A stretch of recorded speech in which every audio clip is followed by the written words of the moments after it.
Hello and Happy New Year, I guess. Yeah, it's hard to believe that we're here at the beginning of the new year 2018, and I am so super excited because I've heard from a number of you who are really stepping into 2018 with a plan and with an idea of expansion and with the intent to grow your family and to pursue parenthood. So yay and congratulations.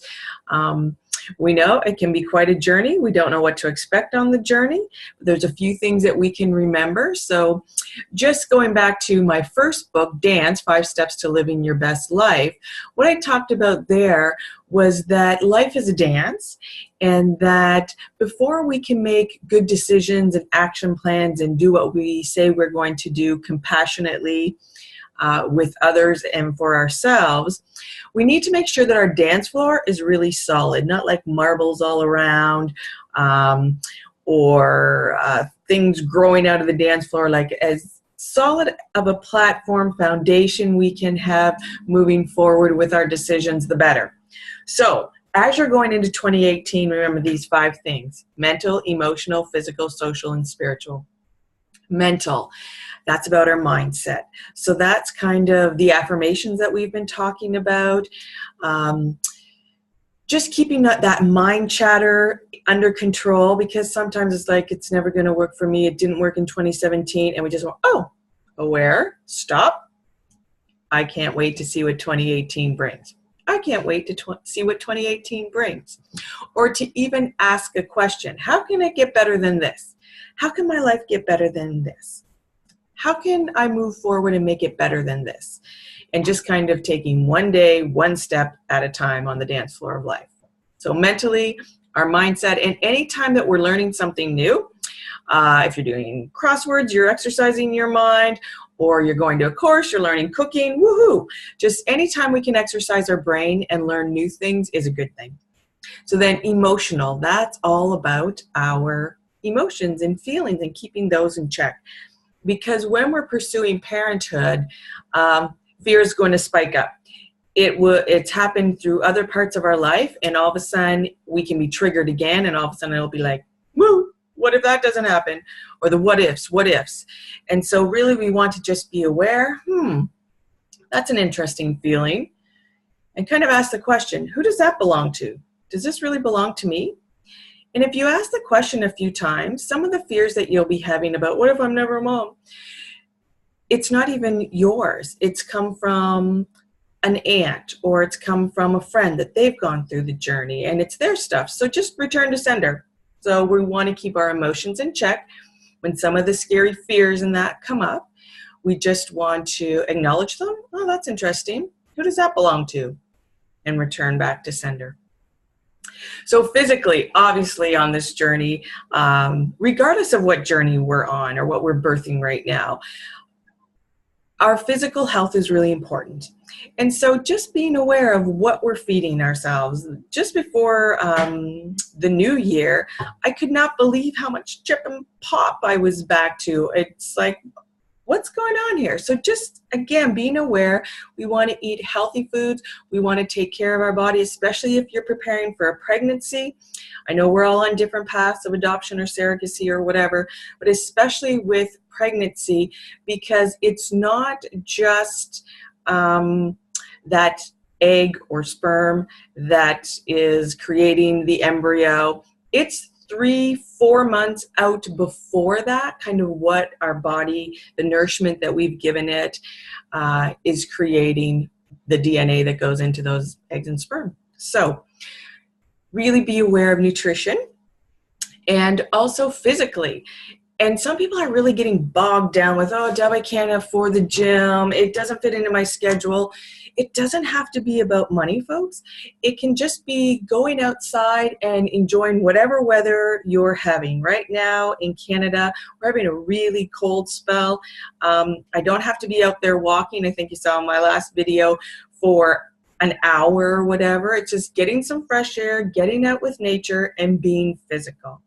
So taking care of our physical health with our nutrition, what we're putting into it, and then how we're expending energy by getting out. And I truly believe that being fresh air if you can do whatever you're doing physically outside is a good option. Then socially, we have talked about this before, but our tribe, so who are we hanging out with? Because right now we need to be really strong mentally, emotionally, kind of stepping into our dream and our desire of pursuing parenthood or whatever you're birthing this year. And so really look at, is this person serving me right now? And it doesn't mean you have to cut off altogether, that we're no longer friends. It's just being aware and maybe limiting some of that time, but building some of those relationships and friendships that are empowering. I was introduced to someone in 2017 that our paths just never would have crossed. We're just so different. But someone said, you know what? She's a really special person. She's a really special lady. You should get to know her. And my mental kind of mind chatter was like, she's different. I don't know if she's for me kind of thing. But I thought, you know what? It's a coffee. Let's go out for coffee. And her energy, it just drew me in. And we've started a friendship. So you just never know what new relationships can support you on this journey going forward. So just be open. Be open to all the possibilities of the people who might come into your life on this journey to be with you. Then spiritually, so mental, emotional, physical, social, and spiritual. And spiritual is not about organized religion. For some people it can be. They like to go to church or mosque or whatever their religion is. But it's more just about being in tune and spiritually aware of what has meaning and purpose for you. So oftentimes that's really about being still and being quiet and reflecting. Some people meditate, some people do yoga. It's a spiritual practice for them. So keep that all in mind when you're exploring who you are and how that can support you moving forward. But today what I really want to talk about is that we're always birthing something.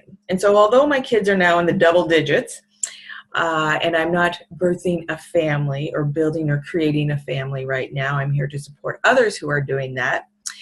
Really, what I'm birthing right now is some other things. And so I've been following a couple people just around business strategy or Instagram or whatever, as I'm birthing this new part of myself. And one of the people that I've come across, I was listening to them on a webinar, and I got thinking, maybe that's what happened with me a decade ago. But here's the thing. They said, you know what? We have one nose for smelling. We have two eyes for seeing, two ears for hearing. But we have 75 trillion cells for feeling. So just feel that for a second. One nose, two eyes, 75 trillion cells in our body, throughout our skin, all the molecules that carry all of our DNA and all the cellular information. 75 trillion cells. And I was thinking, wow, that is a lot. And those cells are our friend. Our body is our friend, and it's here to help us on whatever journey we're going through. So the question is, how can you be more in tune with your body and the 75 trillion cells that are speaking to you and that can communicate with us? And at first I was like, oh, this kind of woo-woo. I don't know. It's a little out there. But I kept listening. And then I realized, something did happen because I trusted my gut and my feelings years ago.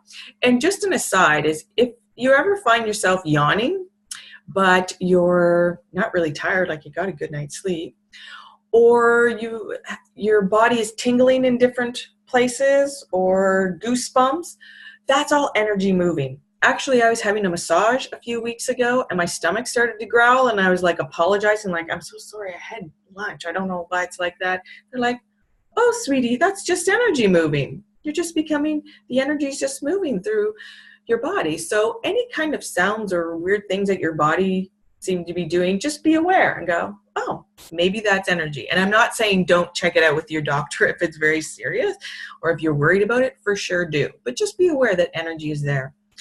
And so this is what I started to reflect on with those 75 trillion cells. That over 10 years ago, when I was trying for my second child, I had gone through all the tests. And if you have been to a fertility clinic, you're aware of how busy they are. There's usually not a time of day that's less busy. The clinic that I was at this time was jam-packed. So whether you were there first thing in the morning or later in the afternoon, it was busy time. And I had a 1-year-old at that point, and I had a new babysitter. And so I had dropped off my child at the new babysitter, a little worried, like, oh, I hope it goes well. Okay, I'm just going to run over. I'm going to do the test, do the blood work, and then I'll be back in like an hour. But I forgot that this day, this was the ultrasound where you have to drink a cajillion bottles of water, 8 or whatever it is, right? And so once I got there, I was in the parking lot going, oh gosh, it's the day. And so I grabbed some water and I was drinking. I went in, I didn't wait too long. What happens? Yeah, I'm not ready for the test. My body isn't ready for the test. So they put me out in the waiting room, and I'll speed up this story. But the reality is, an hour later, I'm in tears saying to the receptionist, please, can you get me in? Please, I'm really uncomfortable. I can't do it. I'm like, sorry, you know, it's a really busy day, blah, blah, blah. And so I left, I emptied my bladder, and I went and got my son. And I was so sad. So a couple days, I don't know, 24, 48 hours later, I get the call, you know, we don't like the results. We didn't get the result on this test. This one was inconclusive. So we're just going to hold. We're going to wait till next cycle. And I listened. I was like, no. I have chills, actually, as I just said that. And I'm like, no, we're going. Yeah, we're going. I'll be in tomorrow morning or afternoon or when, because I'm proceeding. They're like, but, you know, and they gave me the scientific rundown, all the reasons why it was not a good idea to proceed. But my body knew something differently. And I listened to my 75 trillion cells and not my mind and the doctors and nurses who were making a different recommendation. And I did conceive that month. And so that's kind of why I'm sharing this with you, just an idea. And if you want to talk about it and learn more, it's really interesting stuff, and I'd be happy to do that.